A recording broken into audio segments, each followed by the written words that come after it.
rejoignez sur la RDC. La RDC ne capitulera jamais. Elle continuera à s'y battre pour sa souveraineté et ne négociera jamais sous la menace des armes. Eh bien, Washington pointe le Rwanda comme principal agresseur dans l'est de la RDC. Regardez.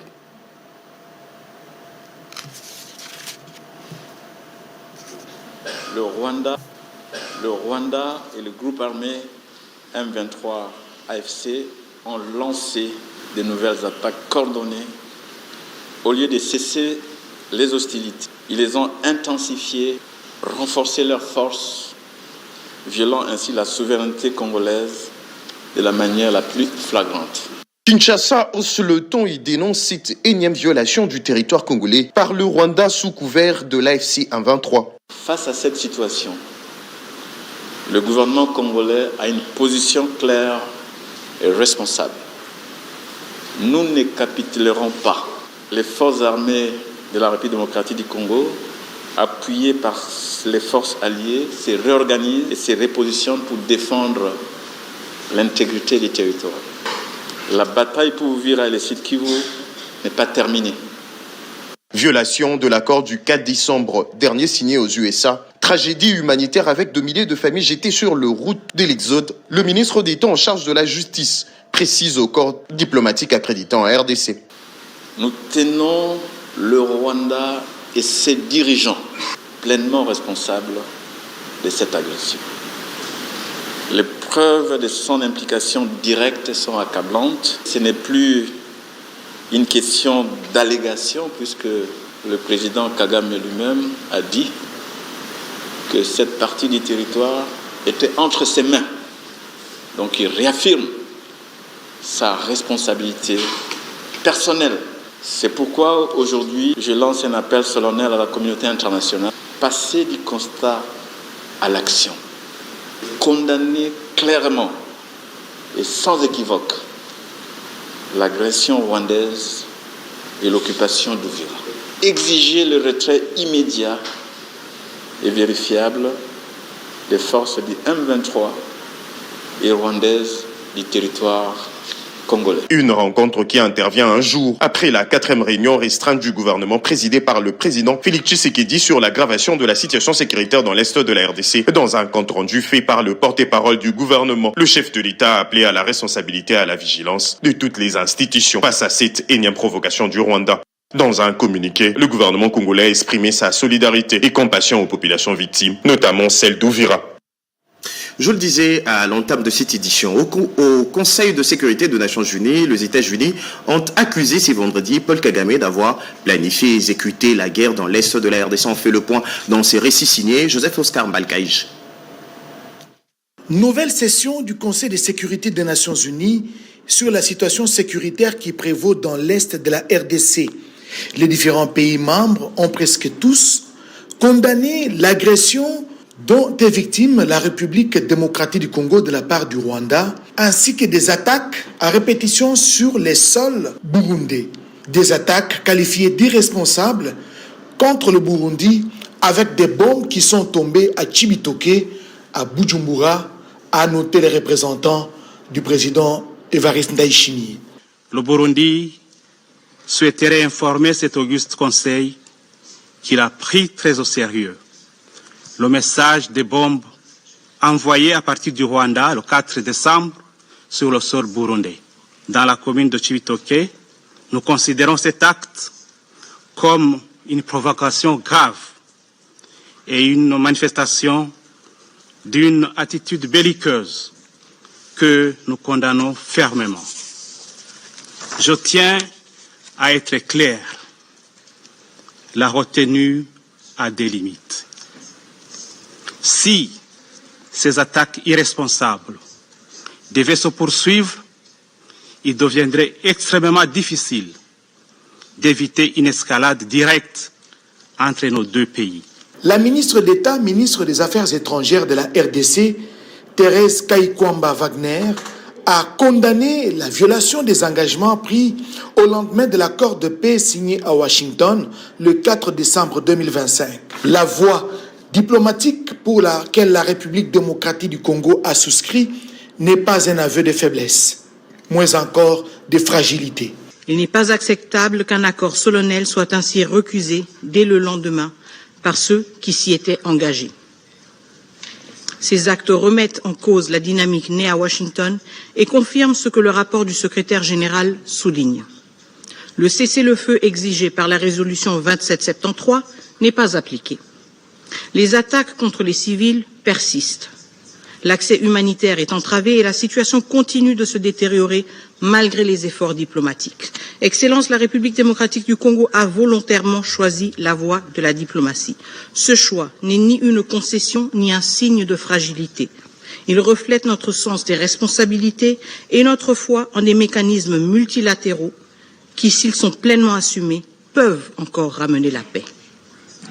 Nous avons fait ce choix parce que nous croyons en l'engagement des États-Unis, facilitateur principal du processus de Washington, en la constance de l'État du Qatar, garant du processus de Doha, et en la valeur normative du processus de Luanda, dont les principes continuent de guider l'action de l'Union africaine, désormais conduite par la République togolaise. La RDC a agi de bonne foi, la RDC continue d'agir avec bonne foi. La diplomatie n'est pas pour nous un choix par défaut, elle est l'expression de notre responsabilité d'État et de notre respect du droit international. La crédibilité du Conseil de sécurité des Nations Unies est mise à rude épreuve. Thérèse Kayikwamba en appelle donc à l'application de la résolution 2773. Thérèse Kayikwamba Wagner a également souscrit à un mandat plus robuste de la MONUSCO, puisque la question figurait à l'agenda lors de cette session du Conseil de sécurité des Nations Unies. Allez, on change carrément de registre. Promouvoir le leadership féminin en RDC. Une délégation de l'ONU Femmes était chez le rapporteur adjoint de l'Assemblée nationale. Deux échanges pour la reconnaissance de son engagement et la représentation du projet au Forum national de femmes parlementaires. Une délégation de l'ONU Femmes chez la rapporteure adjointe de l'Assemblée nationale ce vendredi 12 décembre 2025. C'est Mme Catherine Ondimba, représentante adjointe et qui a conduit la délégation, a envie de féliciter l'honorable Clotilde Mutita Kalunga pour son leadership féminin et lui présenter le projet sur le Forum national des femmes parlementaires. C'est un partenariat qui est déjà dans le cadre d'un projet Tosimbana qui cible les femmes ministres, les femmes au niveau du Parlement et dans la logique de la continuité, parce qu'elle a nouvellement été élue comme rapporteur adjoint. Il était tout à fait indiqué que nous puissions la rencontrer pour lui faire le point de ce qui a déjà été fait dans le cadre de ce projet et ce qui reste encore à faire, afin qu'ensemble nous puissions planifier les prochaines étapes de la mise en œuvre de ce projet Tosimbana. Madame Catherine Ondimba s'est félicitée de l'esprit d'ouverture qu'incarne la rapporteure adjointe de l'Assemblée nationale, honorable Clotilde Mutita Kalunga, quand elle lui a parlé de l'activité en chantier. En tout cas, elle a été très ouverte. Elle a été très ouverte et déjà en chantier, je crois que la première activité, c'est celle du Forum national des femmes parlementaires du niveau national, avec une possibilité d'élargir aux femmes élues au niveau provincial. Et nous avons aussi une initiative que nous allons mettre en chantier dans le cadre de la célébration de la masculinité positive au mois de mars, qui consisterait à voir le niveau d'engagement des personnalités qui ont le pouvoir au niveau du Parlement, voir dans leur cabinet quel est le niveau de représentation des femmes. Et au 30 mars 2026, voir dans quelle mesure on va célébrer ceux qui auront excellé dans le positionnement des femmes. Avant que les deux femmes leaders se séparent, la représentante adjointe de l'ONU Femmes a aussi félicité de vive voix le double brassard de Lubumbashi dans le Haut-Katanga pour la présence prononcée des femmes dans son cabinet. Et ont pour mission d'accompagner le pays dans ses efforts de développement de l'autonomisation de la femme et la promotion de PME. Le projet Transforme tient à l'intention du dit projet. Une réunion du comité de pilotage pour évaluation a eu lieu le 9 décembre dernier. Mireille Ndeke.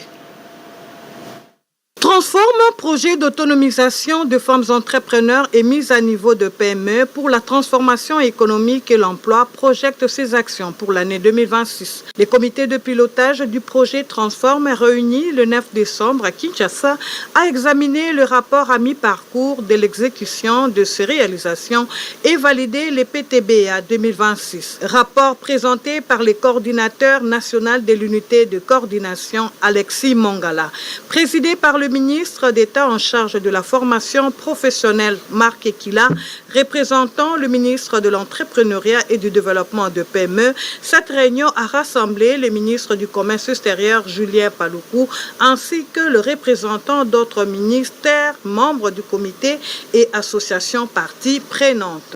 Les villes de Goma et Bukavu, actuellement dans l'impossibilité d'opérer suite à la situation sécuritaire, ont constitué également le point majeur de cette réunion. Le comité a recommandé d'envisager une extension spéciale d'activités pour les deux villes une fois les conditions opérationnelles rétablies. Et la réunion d'aujourd'hui a porté essentiellement sur 2 points.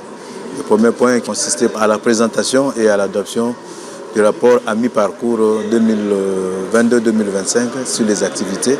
Mais aussi, nous avons adopté dans un second point le PTBA de travail qui a constitué un budget général de 111 millions de dollars pour les 5 ans qui viennent. 2026, année charnière pour le déploiement de subventions, elle constitue donc une année décisive pour le projet Transforme.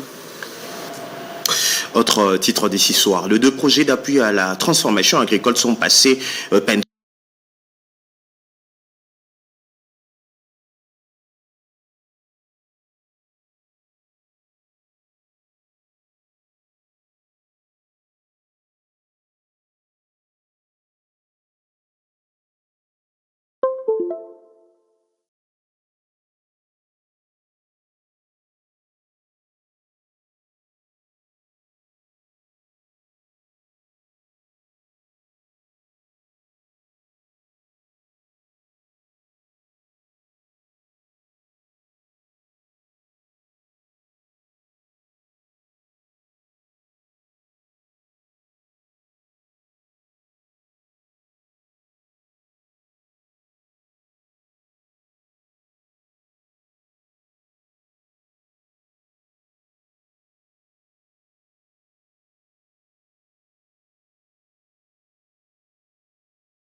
En cette fin d'année, le comité de pilotage du programme de transformation de l'agriculture piloté par le Fonds social de la République démocratique du Congo est en train de prendre ses marques. Edith Chala.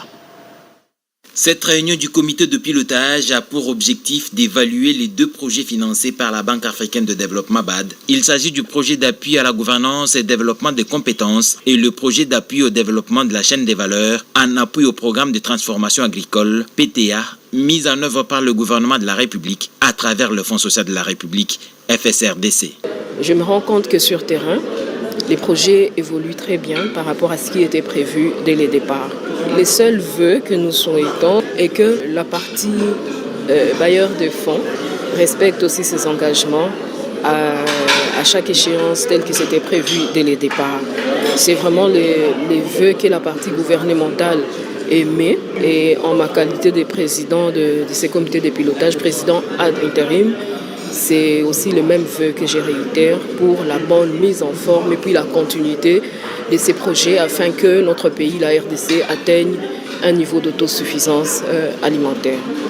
L'exercice consiste à évaluer ce que nous avions prévu faire en 2025, où est-ce que nous en sommes, et de planifier ce que nous comptons faire en 2026.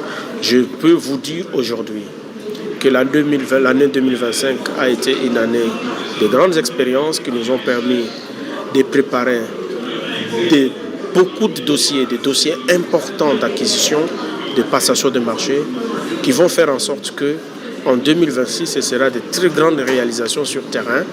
Et c'est pour ça que d'ailleurs nous nous sommes préparés. Et les deux projets atteindront un niveau de performance extraordinaire, comme je le dis.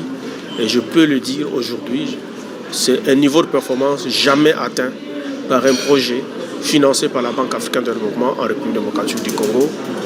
En une année de mise en œuvre pour les projets d'appui au développement des chaînes de valeur et en plus d'une année, maximum peut-être 2 ans de mise en œuvre pour les projets d'appui à la gouvernance et au développement des compétences. Ces 2 projets sont, selon le coordonnateur du Fonds social de la République démocratique du Congo, Philippe Ngwala Malemba, la concrétisation d'une géniale idée du président de la République, Félix Antoine Tshisekedi, celle de la revanche du sol sur le sous-sol. Il est à présent temps de vous parler de cette image qui a fait le tour de réseaux sociaux. Un pont s'est effondré à Boma, dans le Congo central. Le gouvernement tient à sa réhabilitation. Le ministre des Infrastructures et Travaux publics est sur terrain. Jenny Dada Chabani.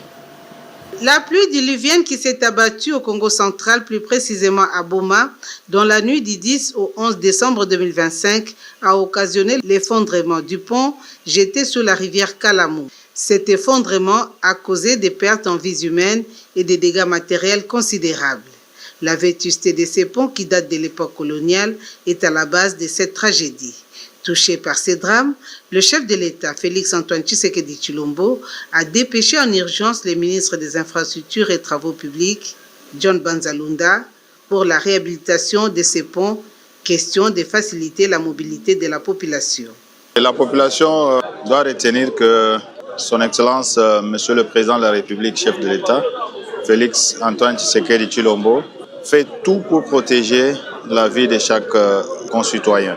La preuve, c'est que hier, il y a eu ce drame et aujourd'hui, il m'a dépêché ici pour voir. Et je suis sur le site où il y a eu le drame et je viens de constater l'ampleur des dégâts. Donc, je vois qu'il y a une extrême urgence de procéder immédiatement au démantèlement de ce pont ici parce qu'il y a un nouveau pont qui avait été construit juste à côté ici. Dans sa suite, les ingénieurs de la CGT, de l'OVD et de l'entreprise sino-congolaise Siska, ainsi que les députés nationaux élus de Boma. Lancement à Kinshasa de l'atelier de vulgarisation du régime commercial simplifié à l'intention 2 agents de service œuvrant aux frontières. Le go a été donné par le ministre Julien Paluku, Eric Kabamba. 2 jours d'échanges intenses pour mieux comprendre et appliquer le régime commercial simplifié RECOS. Les participants venus de plusieurs provinces frontalières du pays seront formés sur ces régimes qui visent à faciliter les échanges pour le petit commerçant transfrontalier. Lancé par le ministre du Commerce extérieur, Julien Paluku Kaunga, cet atelier bénéficie de l'appui de Trademark Africa avec le financement de l'Union européenne et du Royaume-Uni. Une initiative qui s'inscrit dans les engagements de la RDC avec l'OMC, la CNUSED et les centres du commerce international. Nous devons nous inscrire dans la logique d'autres États pour simplifier nos procédures, pour accepter que la RDC intègre finalement les standards internationaux du commerce mondial. La diplomatie pour ces pays est en train de fonctionner à l'égide du président de la République, Félix Tshisekedi. En plus du RECOS, les participants seront également outillés sous l'accord de facilitation des échanges, la digitalisation des procédures douanières et la diplomatie commerciale. Une réelle satisfaction pour les coordonnateurs des associations et coopératives des petits commerçants de la RDC, qui a aussi remercié Trademark Africa pour son appui technique. Le RECOS du commerçant va aider beaucoup les petits commerçants transfrontaliers dans le cadre de chaînes de valeur, dans le cadre de la compétitivité dans la sous-région, même au niveau local. C'est un atout très important. À l'issue de ces assises, une feuille de route nationale sera établie pour harmoniser l'application du RECOS dans toutes les zones frontalières de la RDC. Rendons-nous en province. En mission dans la province de la Chopo, le ministre d'État en charge de l'urbanisme et habitat a rappelé avec fermeté le personnel de son administration à Kisangani, ses devoirs. Jacques Mégier et Patrick Kachala, nos envoyés spéciaux. Le ministre d'État en charge de l'urbanisme et habitat, Alexis Guissaro Mouvouni, a marqué son passage par une série d'activités intenses à Kisangani, capitale provinciale de la Tchopo. Une visite d'inspection de bureau suivie d'une réunion de travail serrée avec l'ensemble du personnel de son administration. L'objectif était clair, faire un point honnête sur le fonctionnement de services afin de lever des options pour relever le défi de l'amélioration significative du rendement. Il était important de faire l'état de lieu de l'urbanisme et de l'habitat ici dans la ville de Kisangani. Le constat est clair qu'il faut améliorer les conditions de travail des agents. Ils ont parlé de leurs préoccupations en termes de mécanisation, le problème des non-payés, le problème des nouvelles unités. Ce sont des questions que nous allons également adresser une fois que nous serons rentrés à Kinshasa avec notre collègue de la fonction publique. Nous avons également pris l'engagement de voir ce que nous pouvons faire en termes de formation, mais aussi sur cette réforme essentielle, fondamentale, sur le cadre légal dans lequel nous fonctionnons, c'est-à-dire le code de l'urbanisme et de la construction. Et nous avons fait un tour d'horizon. Nous avons donné des orientations très claires aux agents en les mettant devant leurs responsabilités. Il y a des actes qui sont posés, qui sont des actes qui ne sont pas acceptables.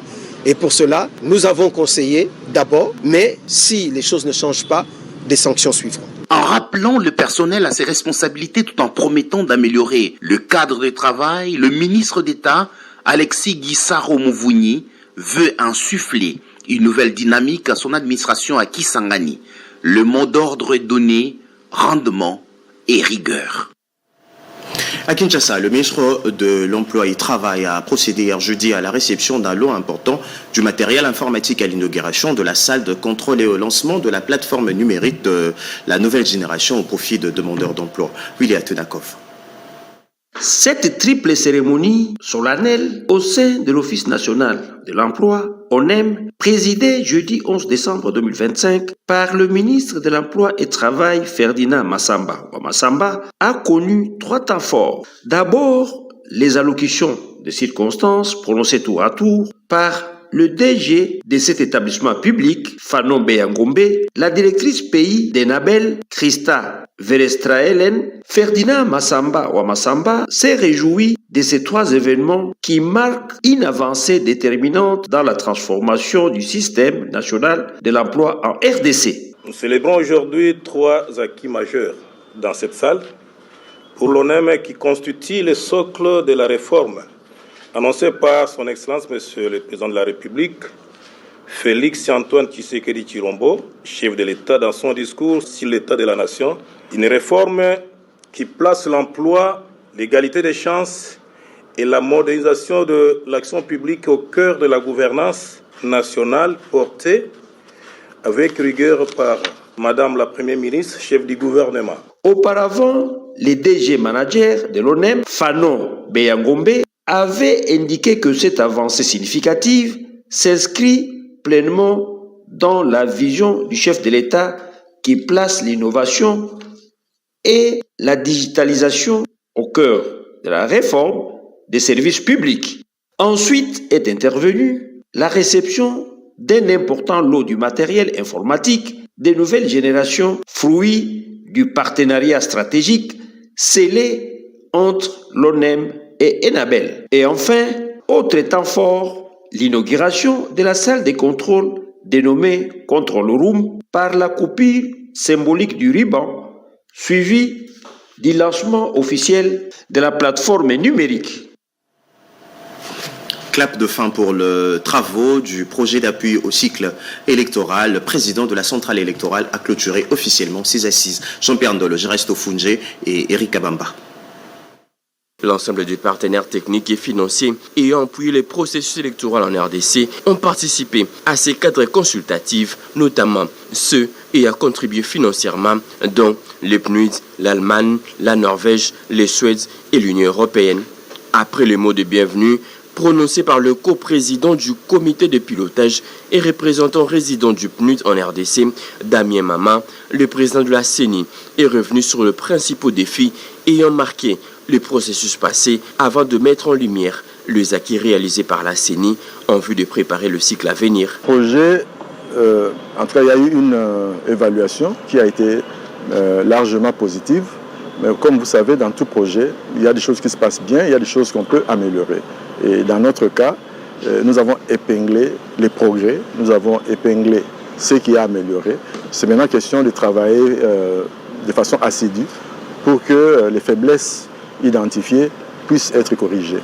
Cette séance interactive a permis aux participants de recevoir des éclaircissements détaillés sur le rapport final des travaux. Rappelons que c'est dans le cadre de son mandat d'appui à la gouvernance démocratique que le PNUD a mis en œuvre, en étroite collaboration avec la CENI et les agences des systèmes des Nations Unies, 2 initiatives complémentaires destinées à contribuer à la consolidation de la démocratie et de la paix en RDC.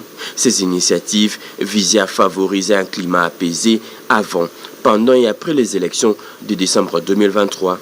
Il s'agit des projets d'appui au cycle électoral PASS financés par l'Union. Le lycée Molende a totalisé 69 ans de formation, aussi 69 ans d'une histoire que les anciennes élèves vont relater ce soir dans un reportage. Vous verrez ces anciens lycéens avec les encadreurs, moments d'échange aussi, de partage de machines à coudre et autres biens matériels. Rémi, c'est une histoire signée Mireille Ndeke. Il célèbre ses 69 ans d'existence. Le lycée Molende célébré autrement par les anciennes élèves de cette école située dans la commune de Matete. 30 ans après avoir été formés, ces lycéennes regroupées en une asbel ont pensé retourner au bercail pour récompenser leurs encadreurs et surtout les générations futures de la filière coupe et couture. L'émotion est visible. Sous la direction de leur présidente Mireille Mapan, l'ALM a bénéficié d'un accueil chaleureux. L'un des temps forts de ce grand rendez-vous, la remise de dons en signe de reconnaissance de la formation reçue. Des machines à coudre, de fer à repasser, de tables, de cuisinières et casseroles et autres objets liés à la section. Chers élèves, ces dons, ils ont pour objectif d'améliorer vos conditions d'apprentissage, de renforcer vos capacités et vous offrir un environnement plus propice à la réussite. Un geste de générosité qui, pour la sœur préfet, tombe à point nommé à un moment où l'école fait face à plusieurs difficultés. Nous tenons à vous remercier pour l'initiative de faire un retour au bercail afin de vous rendre compte de la situation actuelle de votre établissement. Œuvre de bonne volonté et reconnaissance exprimée par le bénéficiaire. Chers aînés, nous manquons de termes à placer devant votre auguste personne et profitons de cette occasion de vous dire très sincèrement merci pour ce geste concret dont le lycée Molende est bénéficiaire aujourd'hui. Occasion propice pour les anciens du lycée Molende d'engager un échange fructueux avec les élèves et aussi partager leurs expériences. Parmi elles, on retrouve de femmes entrepreneurs, de professeurs et inspecteurs, couturières des rénaux, des infirmières, de fonctionnaires de l'État, femmes journalistes et avocates. Des cadeaux surprises ont été réservés aux encadreurs, particulièrement les surveillants appelés affectueusement Papa Lutonto, ayant totalisé plus de 30 ans, et les techniciens Yaïnias. Il est de signaler que le lycée Molende forme aujourd'hui, contrairement lors de sa création, des élèves dans plusieurs options, y compris la coupe et couture. De la restitution à la conservation, le protocole est plus qu'exigeant dans la sauvegarde des œuvres d'art rapatriées. L'Académie de Beaux-Arts et ses ateliers de la pensée pour réfléchir autour de ces sujets. Cédric Kenina. Les portes se referment et les participants repartent avec le sentiment d'avoir beaucoup appris. Le colloque international initié par les ateliers de la pensée de l'Académie des Beaux-Arts a été, à la lumière des interventions, une étape théorique décisive dans la contribution d'une politique patrimoniale davantage structurée et inclusive. Le directeur général de l'Académie des Beaux-Arts, Henri Kalama Akoulez, salue ici la qualité des exposés. L'Académie des Beaux-Arts tient à exprimer toute sa reconnaissance à l'ensemble des participants, donc chercheurs, experts, institutions partenaires, par la qualité de leurs interventions, ont contribué à la richesse de ces échanges. Les communications présentées et les débats qu'elles ont suscités ont permis de mesurer l'ampleur des enjeux autour de la restitution du patrimoine culturel. Il ressort de ces travaux que la restitution ne se réduit pas à une simple opération de transfert matériel, mais qu'elle s'inscrit dans une démarche globale de révalorisation de la mémoire nationale, de réhabilitation historique et de réappropriation identitaire. Autour du thème restitution du patrimoine culturel, étude des provenances de collections muséales et futures des musées, ces ateliers de l'Académie des Beaux-Arts ont mis en relief l'engagement de cet alma mater à cristalliser son statut de pôle des réflexions, des recherches au service du patrimoine congolais. Tout à fait autre chose. Le Kasaï-Oriental veut relancer son économie. Son gouverneur était dans les installations du Fonds de promotion de l'industrie. Les autres détails avec Alain Bikaï. Plusieurs projets du programme présidentiel de lutte contre les inégalités sont financés par les fonds de promotion de l'industrie FPI. C'est notamment l'hôpital général de la Mouya Saint-Jean-Baptiste, l'unité de transfusion sanguine, l'école Kalenda Moudichi ou encore la centrale photovoltaïque de Chipuka. Autant d'infrastructures en cours de réalisation dans cette province. Pour faire le point, le gouverneur de cette province, Jean-Paul Mbouébois-Capo, a rencontré à Kinshasa le directeur général du Fonds de promotion de l'industrie, Hervé Claude Toumba-Batukonki. Objectif, s'assurer du suivi des projets et évaluer des difficultés rencontrées sur le terrain. Le gouverneur en a également profité pour présenter un projet ambitieux de création d'une entreprise minière provinciale devant exploiter les diamants et d'autres ressources minérales. Un dossier qui pourrait bénéficier de l'expertise et du réseau du DG du FPI, réputé pour sa capacité à mobiliser les partenaires crédibles. Hervé Claude Toumba a rassuré son hôte, les fonds ont été débloqués et plusieurs chantiers sont déjà achevés. D'autres peinent à se terminer suite aux difficultés liées aux prestataires qui ont gagné les marchés et certaines agences d'exécution locales. Des obstacles, selon lui, qui peuvent être rapidement surmontés. D'ici le mois de janvier, on pourra reprendre certains projets tels que le projet de l'école Kalenda Moudichi, il y a l'hôpital Saint-Jean-Baptiste et bien d'autres projets. Rassuré, le gouverneur Jean-Paul Mbouébois-Capo s'est dit confiant quant à l'aboutissement de l'ensemble des projets engagés. Dans la suite de l'actualité, certains agents et cadres du Centre d'expertise d'évaluation et de certification de substances minérales précieuses et semi-précieuses ont été décorés ce vendredi. Nadine Futuka et Nadine Kilosho. Ils étaient les plus heureux ce vendredi 12 décembre 2025 au Centre d'expertise, d'évaluation et de certification des ressources minérales précieuses et semi-précieuses, CSE en sigle. Les mandataires de ces services techniques de mines ont été honorés de la médaille d'or du mérite civique pour les bons et loyaux services rendus à la nation congolaise. Le président du conseil d'administration, Dave Kalembakachama, le directeur général Freddy Mwambakaniku, le directeur général adjoint, Godel Kinyoka, les administrateurs, Uvoya Unekan et Paul Maebo ont été décorés des mains du chancelier des ordres nationaux, le général-major André Matouté-Zoulois, au nom du chef de l'État, grand chancelier des ordres nationaux, Félix Antoine Tshisekedi Tshilombo. La nation reconnaît en eux le sens élevé du patriotisme ayant abouti à l'installation des laboratoires ultramodernes d'analyse des produits miniers et à la lutte contre la fraude minière. Cette récompense valait aussi à quelques cadres et agents de ces services. 5 cadres de direction ont bénéficié également de la médaille d'or du mérite civique, tandis que 20 autres récipiendaires ont reçu la médaille d'argent et d'autres de la médaille de bronze du mérite civique. C'était un véritable motif de joie et de fierté pour le directeur général qui a soutenu que l'implication du chef de l'État dans les activités du CEC a permis aux organes de gestion, mieux à l'ensemble du personnel, d'obtenir des résultats palpables aux yeux de tout le monde.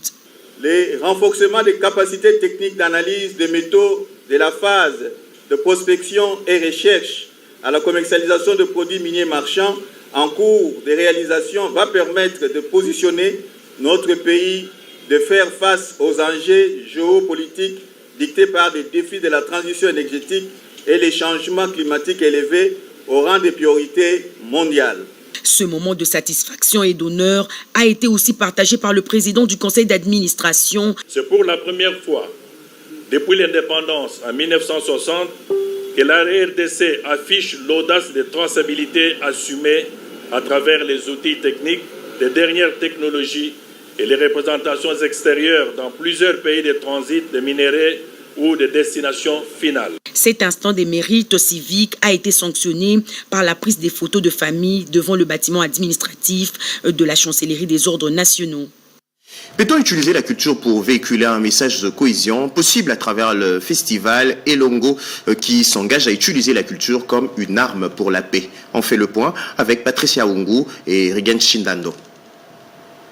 Quand la culture devient un langage de paix, dans une République démocratique du Congo confrontée à des défis sécuritaires constants, les festivals Elongo se dressent comme un pont entre les peuples portés par l'art et la jeunesse, avec l'appui des ministères de la Culture et de la Jeunesse, en collaboration avec l'Agence belge des coopérations internationales à travers le programme Jeunesse créative.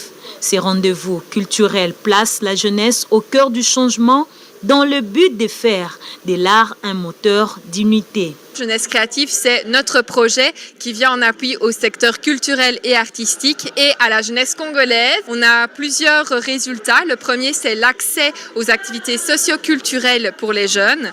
Le deuxième, c'est renforcer l'écosystème des industries culturelles et créatives. Et finalement, la professionnalisation des métiers culturels et artistiques et l'entrepreneuriat.